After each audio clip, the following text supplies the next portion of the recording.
Now we're live. What's up, everybody? Welcome back to another episode.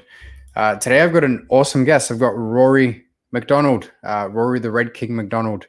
If you guys don't know who he is, he, in my opinion, is one of the best welterweights in the world. One of the most balanced and one of the most interesting characters out there. Rory, what's up? How's it going? No, I'm doing good. Thanks for having me. You're welcome, man. Thanks for jumping on. So, guys, Rory and I met over in TriStar when I was training there, and then we started talking about health and managed to somehow get in contact again. And we're helping Rory just figure out some health stuff and be in optimal shape for something that's coming up, right? You've got something big coming up. Yeah, I'm supposed to be fighting in like springtime. I still don't have like a date or an opponent, but the PFL and they announced that their first round of their season is going to be like in April, May, and June. So I'll be somewhere in that block of months for my first fight with them. Yeah. Awesome, man. And how's it been going? I mean, one of the questions I guess right now is COVID, right? Like COVID hit, things ended up being crazy this year, lockdown, no fights have been happening. How have you been handling things and your health and your training throughout COVID? Well, when it first started, I was training at home. Nobody was going out. Everyone was just kind of adjusting, like, okay, what is this thing? So we were pretty much locked down in the house, and so I was lucky enough to have a little gym. I had a treadmill, some free weights, squat rack. I have a heavy bag, and so I even have like a road bike, but hooked up to one of those kind of like wheels. So I've done everything to stay fit. So I kind of just did that, just hit fitness like twice a day at home, and it went really well. I actually made a lot of improvements physically and mentally from it. So I got a lot of positives out of it. And then small groups like to start doing jiu-jitsu again started forming. So I started to get back into that, and yeah, I made a lot of improvements this year because of COVID. So, Yeah, it's funny, hey? I think maybe isolation and reflection sometimes is good for people and like just like slowing down. And I know like spirituality is a big thing for you, right? So maybe having time to spend with family and time to, to be with them during these, and obviously the newborn there. So probably would have been a blessing. yeah, it was really nice to be able to spend extra time. I mean, with my job, I am super blessed with the amount of time I get to spend with them already. Uh, Mm. Compared to like someone who works in a 9 to 5 Monday to Friday. I have a very like you know I can kind of make my own schedule, and it's gym hours. It's I'm not in the gym 8 hours a day. They're shorter sessions, and they're usually twice a day at the most. Um, Yeah. One of the really interesting things about you, like I remember listening to, like this was back when I was a fan and I hadn't met you yet, right? And I remember listening to one of the podcasts, I think the first Rogan one, and you spoke about training. And at the time I was fighting amateur and everyone from my coach said, like, you need to do 2-3 sessions a day. And I listened to your episode and you were like, oh, I just train once a day. Or at the time you were doing like one a days. And I always thought more is better, but you know, doing shorter sessions and actually letting your body recover worked for you. Is that something that you still do now? Like, is that how you prefer to train? yeah, I like to not push it too much. I find I just get burned out if I go too often. I mean, in my younger years, I definitely would. Sorry, guys, one moment. I think we lost him there.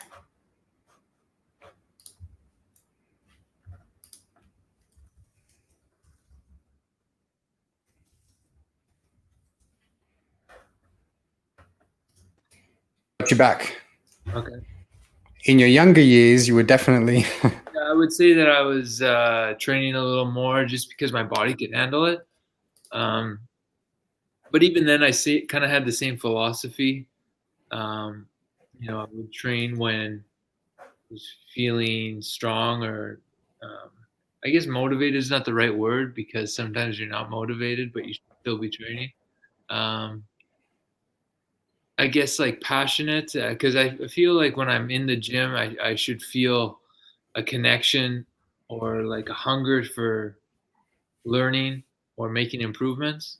And when I just Mm, feel like I'm there to be there, and then just like I'm looking through my coach when he's talking to me, like I probably should just be resting.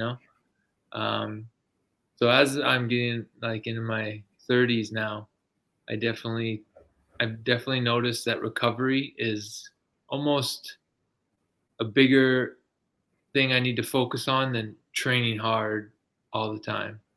I need to make sure that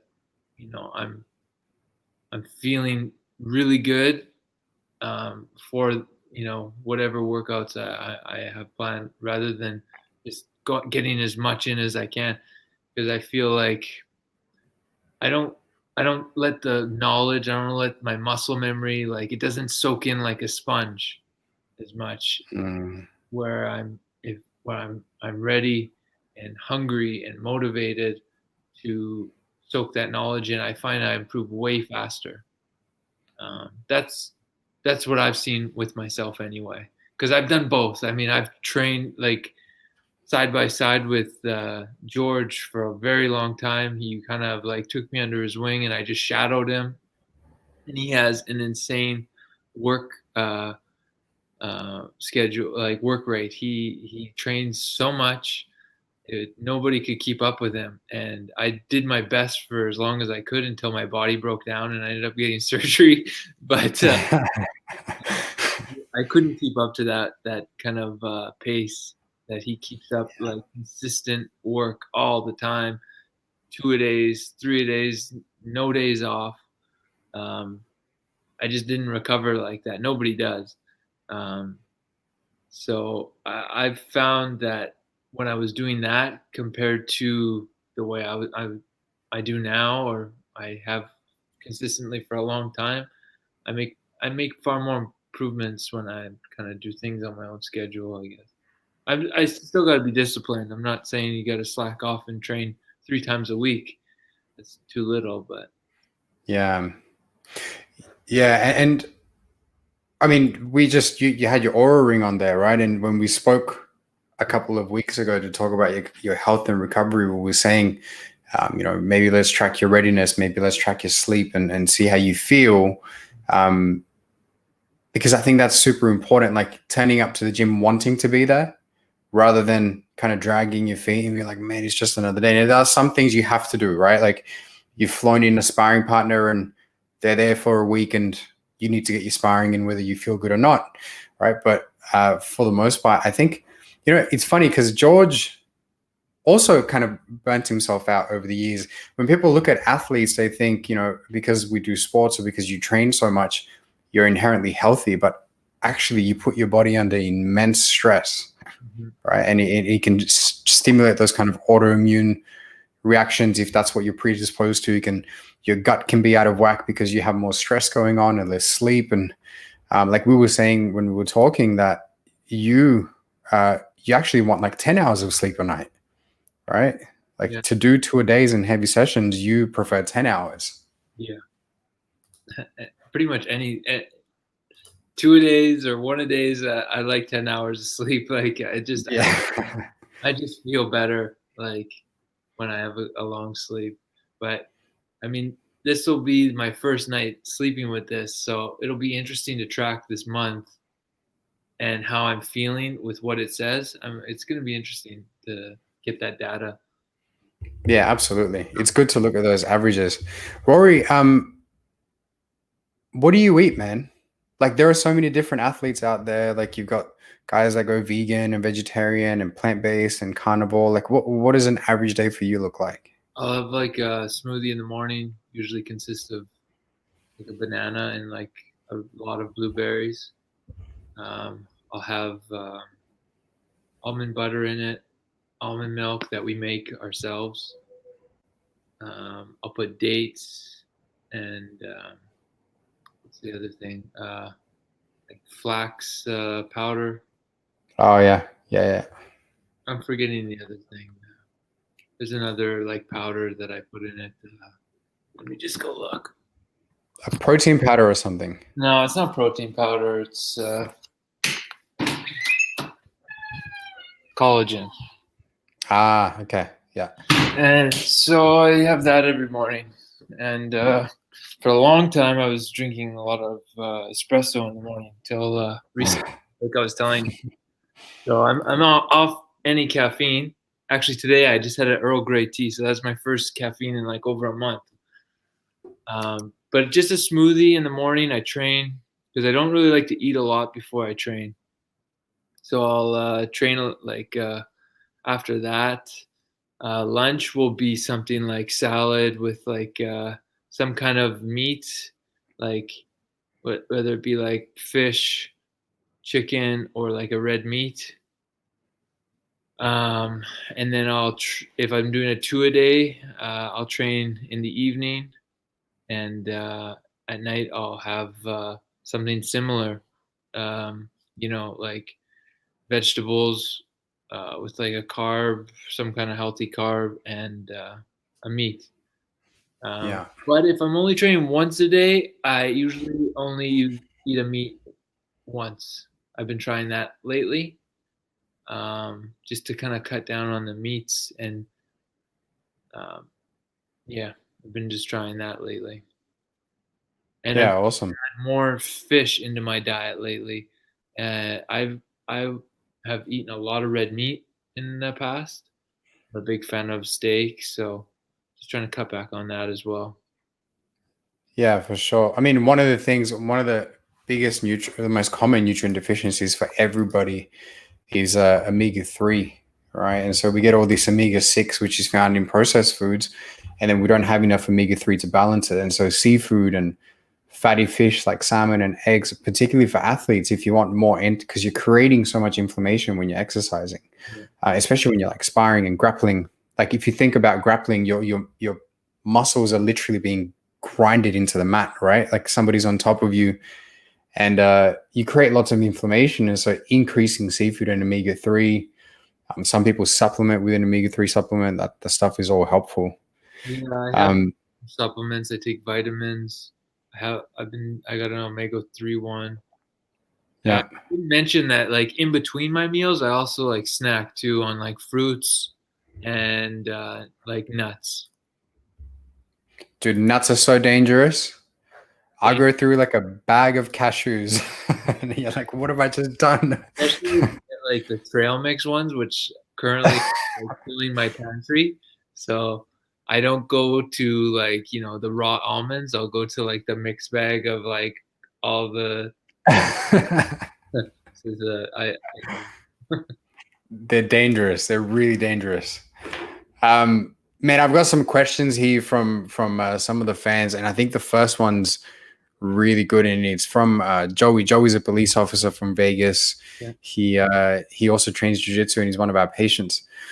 But he said here, he goes, Rory has been through some absolute wars, one of the toughest guys in the sport. What does he do mentally to take himself to that next level when giving up or quitting would be a reasonable response? Yeah, I've definitely had some moments where I've questioned myself, questioned if I still wanted to do this. It's a career that, there's a lot of ups and downs, and I've had a few down times where, you know, I could have thrown in the towel reasonably.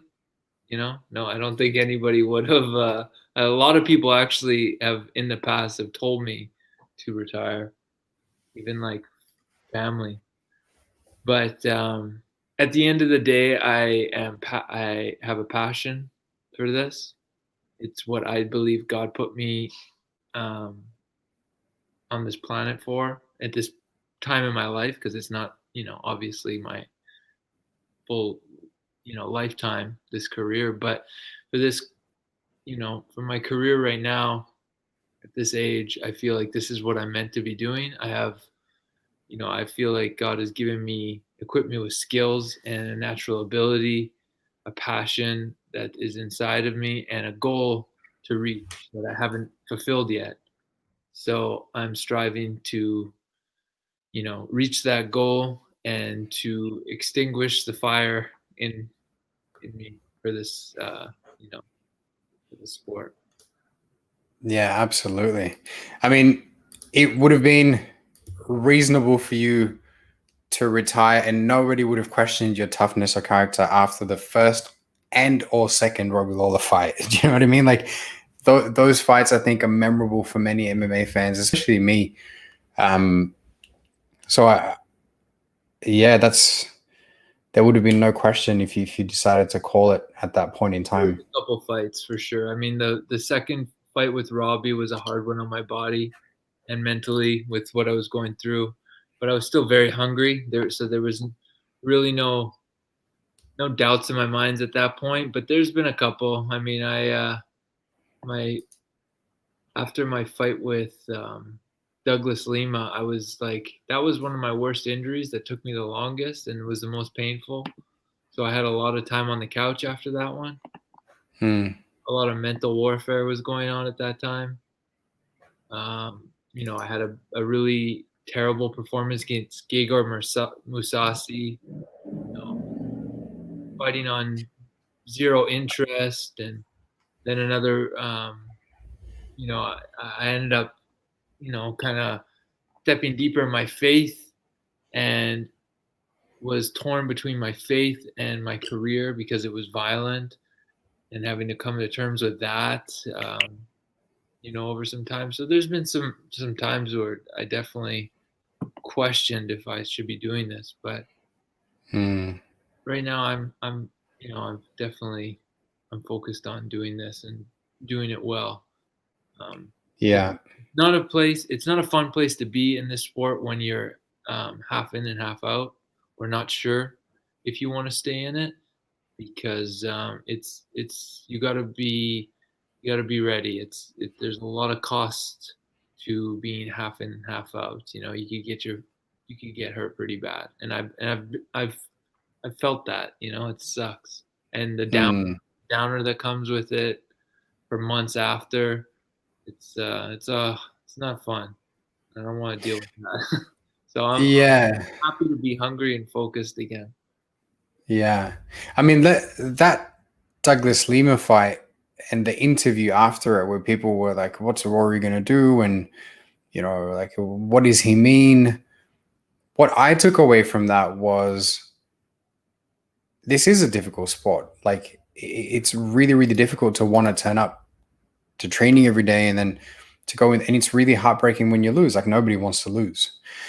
And the faith element, like it is a violent sport, right? You are going in there trying to inflict damage on another person. And so like you've been a lot more in touch with your faith lately, and especially since having a family. So how has that improved your career, you find, or has that improved your focus? Um, you know what? I don't know if it contributes to my focus at all with my career. I think it's a separate thing. Is my passion for the sport. I don't know if I can relate that to my faith. Um, I'm not sure. Hmm.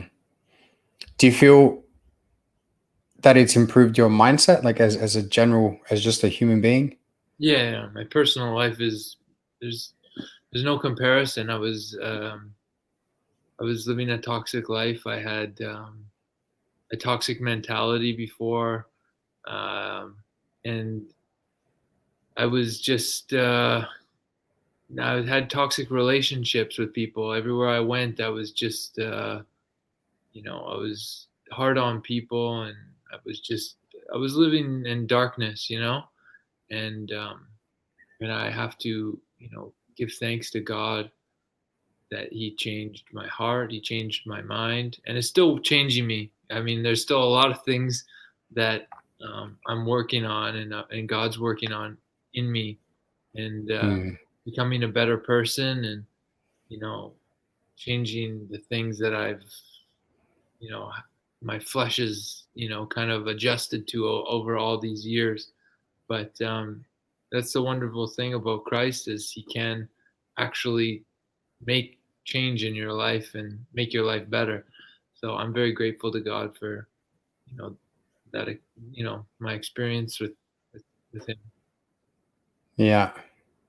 Yeah. I mean, I remember having some conversations with you on the mats about like lifestyle, and especially I remember we had a conversation about having kids. Like when, how young were you when you had your first child, and then all of that stuff. And I remember you saying to me, you're like, man, society pushes this idea that we should just like party and and live it up, and it's not what it's all cracked out to be. Yeah, no, there's definitely there's going to be a void there. The social media lifestyle, I guess, you know, it's all empty. We all have that void for God in our hearts, I feel like, and we try to fill it with everything the world has to offer. And Hmm. the only thing that can fill that void at the end of the day is Christ. And and I think our flesh and everything about our physical bodies and the world around us wants to tell you no, that's not Hmm. what you want, but and it's going to push that urge, because the word says that, you know our like our flesh is like in this world, it wants to please itself, but our spirit is from God, and that's what we need to listen to. We need to listen to our spirit more than our flesh, because our flesh wants to pull us away and do all the bad things that this world has to offer, you know but if we do listen to our spirit, God can, if we listen to him and his word and let him change us into the way, we're supposed to be, and follow his guidelines, we won't veer off and fall off the cliff, so to speak, in Hmm. this life's pitfalls. Yeah, absolutely. Have One of the really interesting things about you, and probably how a lot of people have this question, is when you speak like one on one, or when people watch interviews of you, you're a very calm. You have like a very calming type of tonality and character, Mm. and yet when you fight, it's like extreme pressure and violence, and skilled, like beautiful violence, right? And do you find, is it faith that kind of brought that calmness to you? Is it just because you're Canadian, right? Like you guys are always polite, or have you always been that way? um I don't know. It's might just be my personality, the way I was up, you know, brought up. Um, I was a pretty hyper kid, to be honest. Mm, And in my teens, I really um, became very internal. I had some experiences in my youth that made me kind of just be a bit of a loner and like self. I just was just thinking a lot. I became a thinker and became very quiet towards people and wouldn't share a lot. So I think that, and as a part of it, of just like the way I talk, I don't know, and it just comes natural, I guess.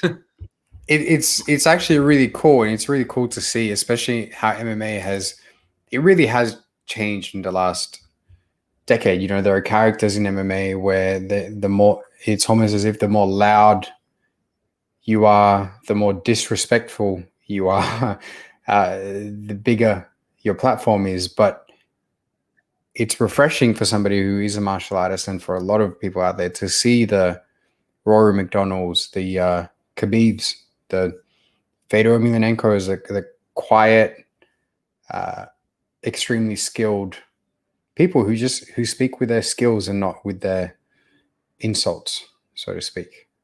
Yeah, well, definitely the sport's changed a lot. I mean, if you go back and watch um, old footage of, you know, conversations between fighters or build up between fighters, they're or documentaries, they're even better. Hmm. See how they talk, and it's just very real, and like they're just being themselves. They're not kind of trying to be something bigger. They're just, they're in this sport because they have a passion and a love for it and a goal. And now it's obviously become more mainstream, and people want attention. And there's different things people are striving for, and also the people who are in control. It's ratings, it's money, there's a lot of things on the table that before it didn't really matter. It really mattered if you won or lost. uh, Hmm. Now there's a lot more involved from the promoter side things too. They used to pay way less to even the biggest competitors. What documentary was it? I was watching like Mark Kerr, the Smashing Machine, Yeah. some stuff on Mark Coleman recently, and they're talking about like purses of like, I think it was like 30 grand, sometimes 60 grand, 100 grand for like the Grand Prix tournament. You know, like Yeah. Or you're having like multiple fights. now that's like, you know, people back then it was like a dream amount, and now it's like that's like not much at all. Hmm. So Yeah. it's a whole other, like the sport's grown so much, and it's such a brand new sport too. People are adjusting. People are getting into the sport for different reasons than they would have maybe in the past. There's more eyes on it, right? So you Hmm. all kinds of people with different interests and different ambitions. Yeah. Absolutely. What made you get into the sport? Do you remember? Yeah, I was in a car ride with my dad and my brother, and he went to a mixed martial arts gym, and he was telling us about it. And at that time in my life, I was a little bit lost. I was just in a bad place. And I was young though. I was like 13, 14 years old. And I was like, "Oh, I want to go, Dad. I want to check that out." And he was like, "Oh, okay. Well, we could go. We'll go check it out now." So he spun the car around and he drove there. And we walked in, and there's guys, huge guys, muscular guys, all shirts off, little MMA gloves. They're sparring. They're hitting the bags. Everyone's sweating. It was this like little dungeon room, like so like ugly, and like all the it was like the the front wall was all like windowed. It was all fogged up from the steam and stuff. It was and then the floor, it was like concrete, and like big, like it's like someone took like a sledgehammer and smashed big holes in the concrete where people were like paddle boxing and stuff. Super like awesome looking gym in my opinion.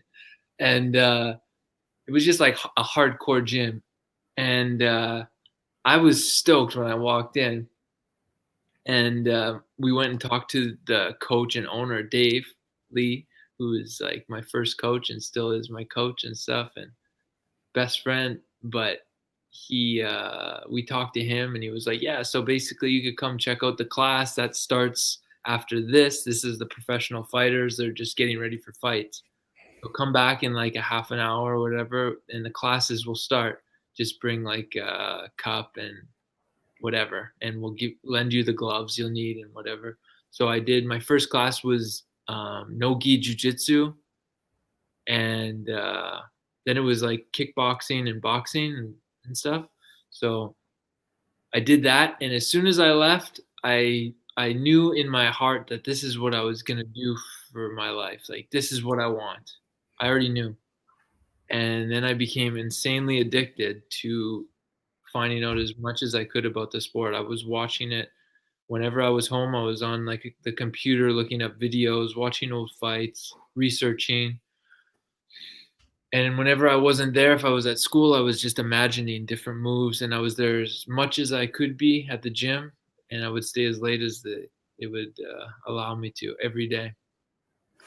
and I decided, well, I knew that I wanted to be a fighter, but like, you know, you never know if you're any good until you actually do it. But I was training with the professionals because I was coming so early, and eventually I got pretty good. And my coach said, "Do you want to try like actually fighting?" And I said, "Yeah, I wanna fight." The only problem is no other 15-year-olds wanted to.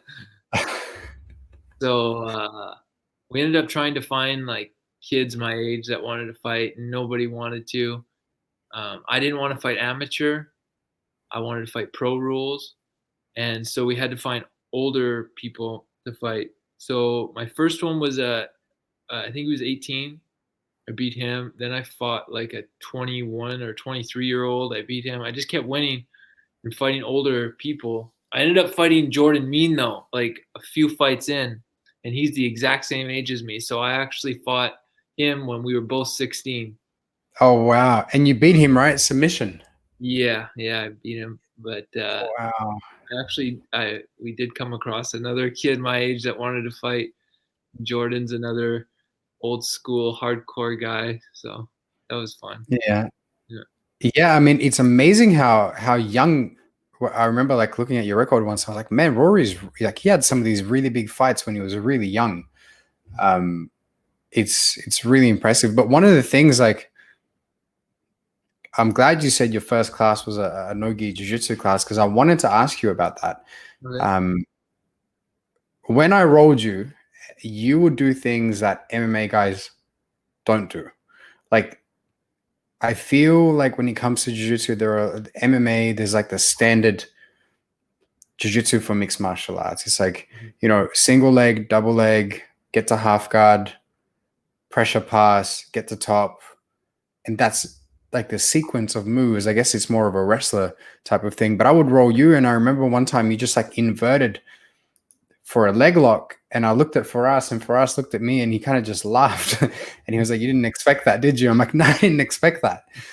And then your record, I mean, like you fought a lot of guys who are great jiu-jitsu practitioners: Nate Diaz, BJ Penn, Damian Maya, Neiman Gracie, which was one of the fights like when you were in the gym a lot. So you've had really good success, and I think your jiu-jitsu gets overlooked. I think like everyone Very much. you don't use it very much, but it's really high level. Even JT Torres, like you drew with JT Torres, who in my opinion is one of the best grapplers because he wins gi, no gi, ADCC, European, whatever rule set it is, he wins it. And Thanks for the compliment. I love jujitsu. It's one of my favorite martial arts, so it probably is. But I need to use that more in fights, and I've been saying that for a while. Yeah. Something comes to me when I get into a fight. I want to use my punches. what is it like? What is it? Do you think that I mean, you're obviously a great puncher as well, but why do you think you don't lean towards jiu-jitsu? I did in my early age. If you look at my record, I think it was like submission, like for like I don't know how Rear naked choke, rear naked choke, rear naked choke, triangle. all my first fights were all submissions. I don't know how many I had. And then somewhere around when I started turning around 20, I was starting to develop like enough power to like hurt people and like with my punches or kicks or whatever. And that became fun. Like right after you beat Nate Diaz, like that from Nate Diaz onwards, it's all TKOs or KOs or decisions. Yeah. And there's one submission win over Paul Daly. But besides that, I think yeah, before the UFC, I only had one TKO. yeah, you went 3 rear naked chokes, a triangle, TKO. Last fight before I went to the UFC. Well, you TKO'd Cajun Johnson as well, but I think Oh, yeah, that's true. Yeah. you had a couple. You're a Yeah. violent guy. Yeah. There's nothing really. Yeah, it's right. I'm starting to remember now. But anyway, the majority was submissions, and I was a more focused grappler. I would take the fight to my strengths. But there is a thrill when it comes to striking and winning by strikes. That Mm. submission, it just doesn't feel the same. Um, I don't know, but I should start fighting like a grappler and definitely do that more. Jiu-jitsu is like I have a huge passion for jiu-jitsu and even just jiu-jitsu competition. I've been super lucky with great teachers, great experiences with high level guys. So I'm confident in my jiu-jitsu, that's for sure. Yeah. Yeah. Yeah. I mean, would you say for us was really that push for the jiu-jitsu, or did it start early on in your career as well? Because Right away with right away. Coach Dave. Um, that's where my foundation comes from is David Lee's jiu-jitsu. Mhm.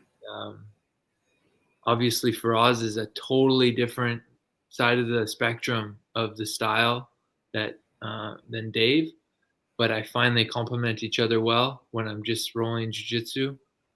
Um, I love both of their styles, and I've been super blessed to learn under both of them. What are the main differences? Dave's jiu-jitsu is like an MMA style. He wants to get on top and do damage, or get on top and submit you. So Mm.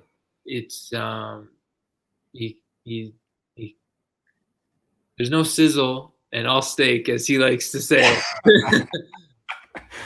But it's Dave's got awesome jujitsu and is one of the best jujitsu people I've ever worked with, and I've worked with some of the best guys around, I've been around some of the best minds in jiu-jitsu and got to spend time and learn from them. I love Dave's style, and it's definitely the majority of my style comes from Dave, and Faraz is been awesome for me to be more fluid and get things in transitions, and um, he's got a lot of creativity and mobility, like a little bit more mobility and flexibility and using things without strength and things like that. Mm.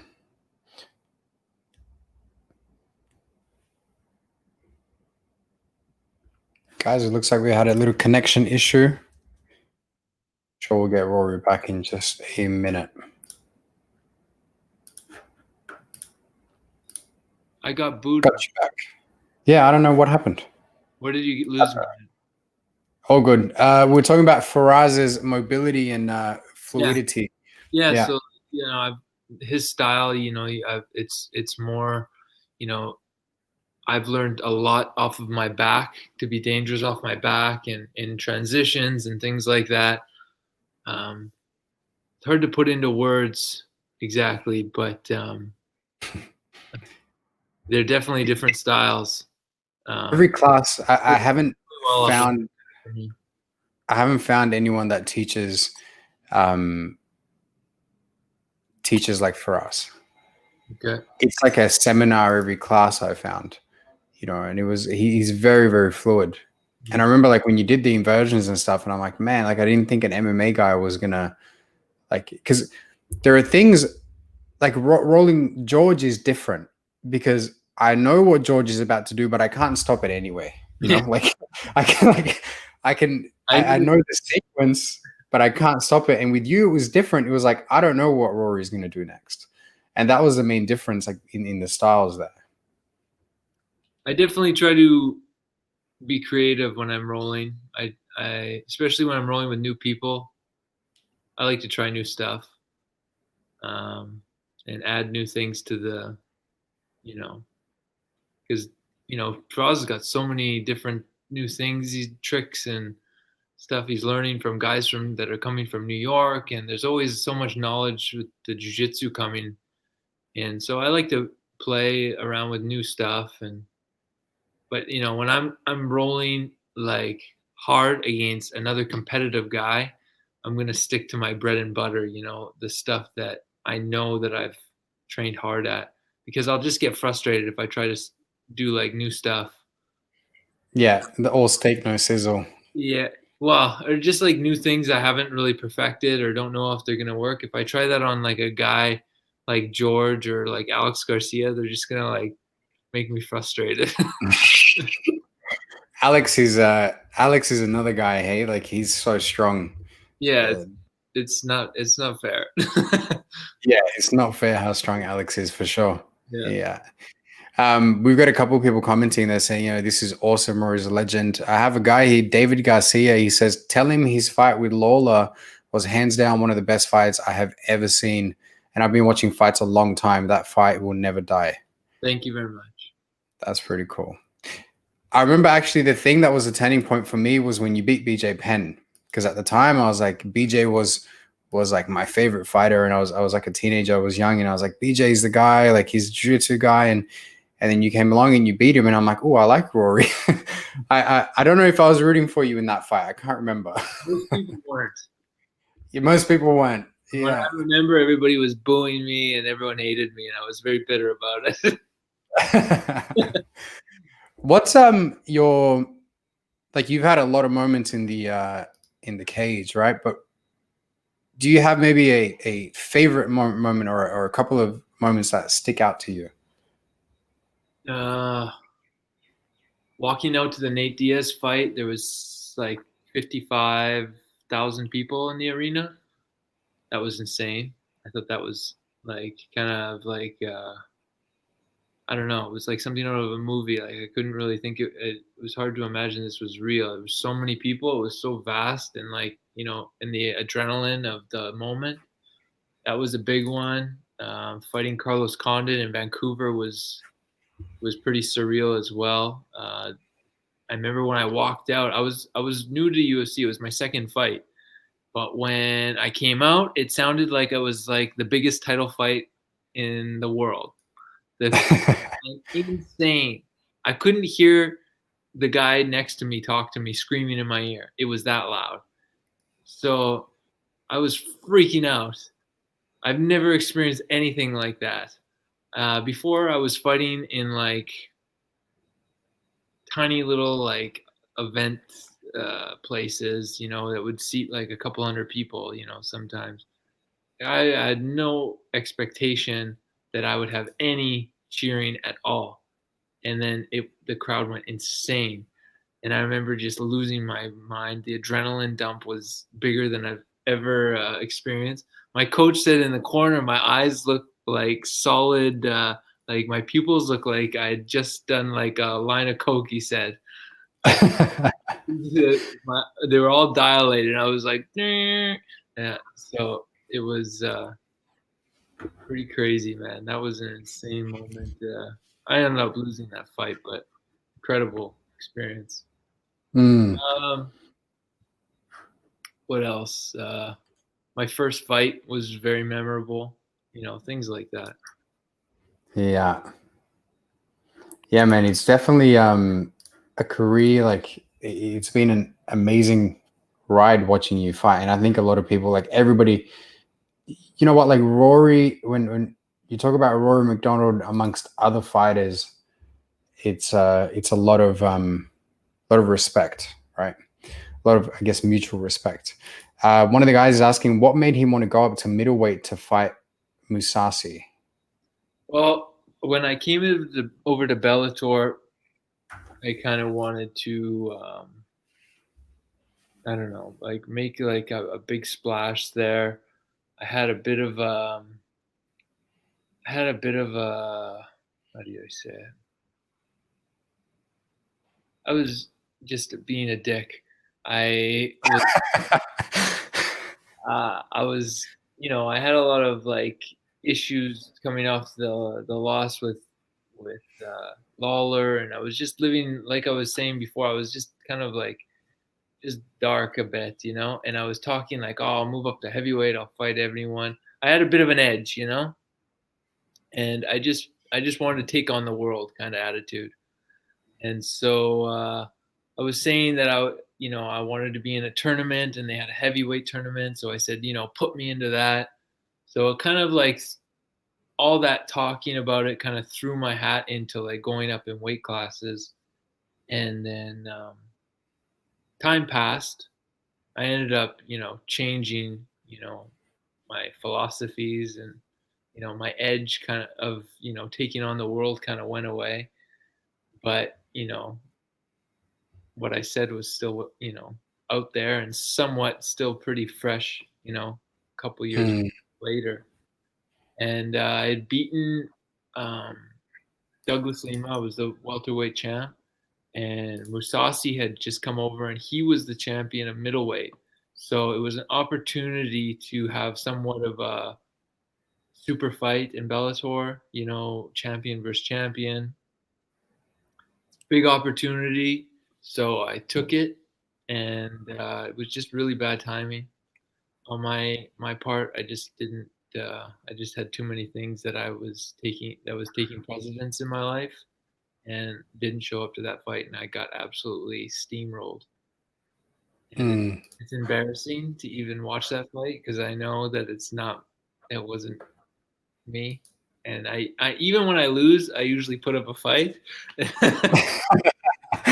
I didn't put up much of a fight for that one. I just got absolutely wrecked. And that was pretty much the only time I got wrecked without, doing some kind of, you know, good things to the other guy. So, Mm. you know, it didn't go my way, but it was a good lesson. As a competitor and anyone that's competed, whether it's high level or amateur, you compete enough, there's going to be an anomaly of a really, really bad day where you just like completely just fumble the cards and everything kind of falls apart. And I think even from the fight, like you just said, you could tell in that fight by the way that it played out that it was just a bad day. Like it wasn't a reflection of like Rory's skill set, or it was just like something went wrong, whether it was a timing, whether it was a mindset, and it just played out the way it did. It was just one of those anomaly fights. But I think if you fight, if you guys fight 10 times, there'll be on average a pretty, Mousasi is one of the best guys in the world as well. Let's not like forget that. He's very skilled. Got any credit from Mousasi. I'm just saying I think I could have put up a better fight. I'm not going to say I could have beat him or whatever. I'm just saying I could have done some good things. we'll move on from that fight. We won't play it back. He's a total monster. The guy was super strong and fast for his size, and super skilled too. So hard fight. I don't want to fight him again. And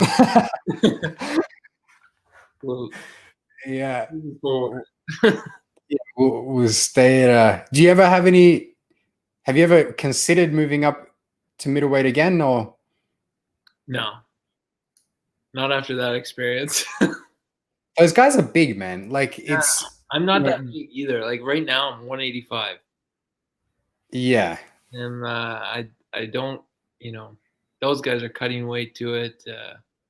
I'm not even training for a fight, and I weigh 185. So Yeah, those guys are. I'm not that big. Yeah. What about Neiman? How's your fight with Neiman Gracie? I remember like that particular fight we did. We did that was like a few weeks where we did practice together, and we were working on specifically jiu-jitsu. I remember like working on getting off the cage from being on your back from full guard and pivoting off the cage and doing arm bars and things like that from that position. How did you find, like, again, you step up whenever it's a really good jiu-jitsu guy, you step it up when you're grappling and you're like, oh, hey, I have jiu-jitsu as well. Yeah. How did you find it? I was taking him into his comfort zone and almost got caught a couple times. He threw a knee bar on and an arm lock. I was able to, but he had fast hips. That guy, he went for arm lock really fast and a knee bar. So, and I remember him threatening a lot of times. I could tell he was very slick off of his back and in transitions to get submissions. So I had to be pretty conservative on top because I felt like as soon as I would give him an inch, his hips were moving, So on top, I didn't ground and pound as much as I would have liked to with other guys, but he was dangerous. like I said, in those areas. That's that David Lee Jiu Jitsu. Yeah, I mean, Yeah. and David, he would have wanted me to be probably a little bit more aggressive with my shots, but sometimes you got to be sensitive in the moment what you feel. Mm. Um, I like to too. I mean, I wanted to hit hard on the ground as well, but it was more choppy. Get him in where I could fit him in, kind of shots, and stay busy. But they weren't devastating, hurting punches that I usually try to, do. But when you're fighting a dangerous jiu-jitsu guy, that's just what you're going to deal with. If you overextend on a big punch, you leave yourself open for, getting swept, submitted, or guy gets back up. So Yeah, absolutely. stuff to Yeah, take into account when you're in the moment. for sure. You break down, like, you've spoken before where people talk about mindset and being tough and all these other qualities that make a good fighter. And then like you say it really simply, you're like, it's all about skill. Skill really overrides all of that stuff. I remember like watching you practice and practicing in the room with you. It was slow and methodical and repetitive, like repetition, building that skill, building those pathways over and over again. Yeah. Um, Yeah, I mean, in a fight, a lot of your muscle memory takes over. So things you are not thinking super clearly in a fight most of the time, especially the hectic ones that are damaging, and you're just you know trying to get through some situations. Your body's gonna just be firing off what you did the most and what you've taught your body to do. So I'm a big believer in reps, and when I learn something for the first time, take it slow and pick it apart piece by piece. So, for example, like when me and you used to partner, if Faraz would show us a technique, the first like 3 reps of it were probably annoying because it was like so slow and and like I sometimes feel that when I'm going with partners, they almost want me to like go faster when I'm drilling something, but I don't drill fast until I know that I have every piece of the puzzle of that movement broken down. mm, yeah, no, I actually really appreciated that because the other main drilling partner that I had over there was Mirsad Bektik, and he's like a wrestling workhorse, right? And like Mirsad and I would drill for an hour, and it would be like 2 for 2, and by the end of the drilling session, we were dead. And so that was like a completely different kind of approach. It was about reps and intensity. But I completely agree. I think there's a lot, that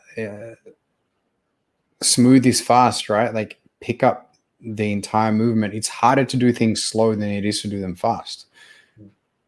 Yeah. Yeah, Man.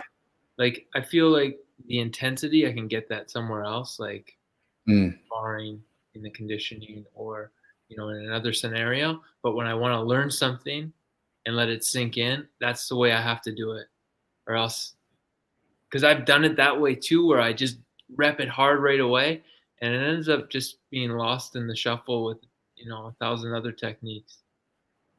yeah, that's a really good point. That's something that I think a lot of people can take away listening to this. Like really ingrain it, do it slow for sure. For a little bit anyway, get your brain wrapped around the small intricate movements. Mm, yeah. Man, I have one last question before we let you go because it's Sunday night and you probably want to get some rest. Um, this is a selfish question. You have a beautiful family, right? Uh, how is it being a dad? It's the best thing. It's the hardest thing also. But no, it's honestly it's awesome. My kids are, what I think about all the time. It's my motivation to achieve certain things. It's for them. Why I do this. It's for them. Everything is for them now, and it's super rewarding. Like just to watch their character develop and just spend the little moments with them. It's just very, I'm just super grateful. They're the best thing that ever happened to me. Oh, dude, that's awesome. And your little man, I met him the other day, Rocky. Yeah. That's a cool name. Thanks. I never would have thought I would have named my kid Rocky. But he fits the bill, man. I tell people, like, I never would have thought I would have, had a son named Rocky, but me and my wife, we both just had, like, when she's pregnant, we just had this feeling about our kids' names that it just kind of came to us both, we both agreed. So it's, somewhat unique, and I'm happy. It just so happens, just before my wife got pregnant, I was really into, like, watching Rocky Marciano. He's one of my favorite boxers, and his personality and things. And so when we were thinking of names, I was just like, what about Rocky? I just went, and he's definitely a Rocky. Yeah, man, he has a big smile on his face and fists up. It's awesome. I thought it was you who picked the name, and I thought your wife would have been, you would have had to negotiate there for a little bit, but No, she that's cool. loved it right away. I'm surprised. Mutual decision. That's awesome. Well, Rory, man, thanks for doing this. I think everybody in the comment section appreciates it. I appreciate it. That was fun. I enjoyed it. Thanks for having me. Yeah, awesome, man. We'll keep working and keep track of what your sleep score and your readiness score is, and let's do this PFL tournament. Let's win it, huh? Yeah, man. Awesome. Thanks, Rory. Anything else you want to leave it with? No, that's good with me. Sweet. Thanks, everybody. Thanks for tuning in, and thanks, Rory. See you next time. All right, thanks, buddy.